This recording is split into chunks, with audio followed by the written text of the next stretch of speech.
morning, guys. Welcome to today's Did You Know Financial Tips and Updates. And I got a question for you. So guys, did you know that choosing the right financial strategy is a lot like choosing the right partner? Let me break that down for you guys as far as what it is that I am talking about. Like, what do you mean, Ashley K? How is dating and financial, life and all the things that we do, how does that all relate together? I'm gonna break that down for you guys, talking about these three things right here. So basically, guys, so the first one on this list is awareness, and then number two, of course, is becoming, and then number three is doing.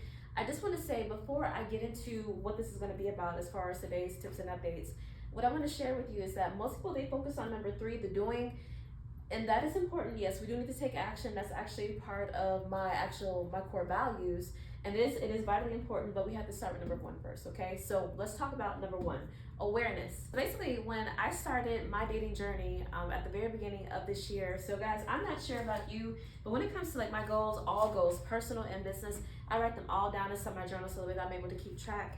But when it started with, when I started with my actual dating goal, I actually wrote down my guy.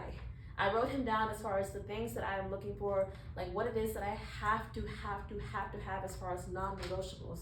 And it's the same thing when it comes to our actual financial strategy, okay? But before I wrote him down, I wrote me down first. I had an awareness as far as who is Ashley K, habits, the regular, routine, who is Ashley K Butler, so the way that I can figure out who I am, so the way that I know who to attract, because I am not the girl for just any and everybody.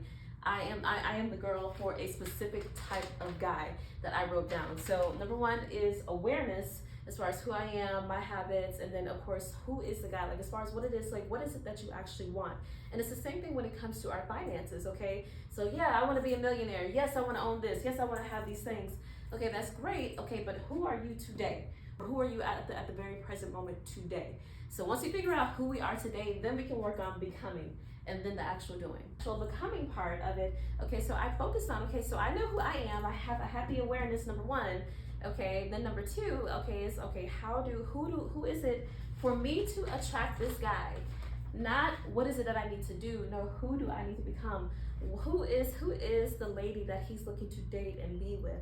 Okay, and again, it's the same thing with our finances, okay? For me to become this millionaire, for me to be the homeowner, or a real estate investor, or whatever it is that your thing is, okay, who do I need to become, in order to be able to make that actually happen? So that's how I was able to, do that for both my personal life and also my business life, okay? And then number three, the doing part, the action part, one of my favorite parts. Okay, like I said, but most people, they end up jumping to this first and then worry about all this other stuff later. And then number three is the doing part. Okay, what are the things that I'm going to need to do to be able to attract Mr. Right, to be able to attract debt freedom, to be able to attract wealth into my life, to be able to attract home ownership, or whatever it is that you guys are looking to attract into your life? What are the things that I'm going to have to do? Because just like when it comes to dating, okay, I knew, like when I started my dating journey, I knew sitting at home, on the couch and waiting for him to show up, that was not going to work. And it's the same thing when it comes to our wealth journey and our debt freedom journey. Okay, just hoping things work out, that is not going to work. We're going to have to take some action. We're going to have to do something. Okay, but I just want to tell you guys, like before you do anything, have an awareness of, number one, who you are as a person, your habits, your things, whether or not, for those of us who like to procrastinate, or sometimes we have too many lazy days, or whatever the case may be, we need to focus on who we are today, okay, who we need to become to do something about changing, our future to achieve our dreams. So if you are ready to step into the next version of yourself, as far as the person who is actually who actually has an awareness of who you are today, who it is that you need to become, and also if you are ready to take action, then guys, you need to be in the room with myself, along with Ahngelea Bright, my friend and tax strategist, because we're actually going to be going over the Keep More, Build More, a tax strategy for high-earning entrepreneurs. It's actually happening on Friday, December 5th, and it's going to be at 11 for my folks on the Pacific side of the world, and also 2 p.m. for my folks who are on the Eastern side. All the details will be below here in the link. Be sure to RSVP, and for those of you who register early by November 21st, be sure to do so before the deadline, because if you do, you will receive your year-end tax savings checklist. So that's all I got. Ashley K out. Bye.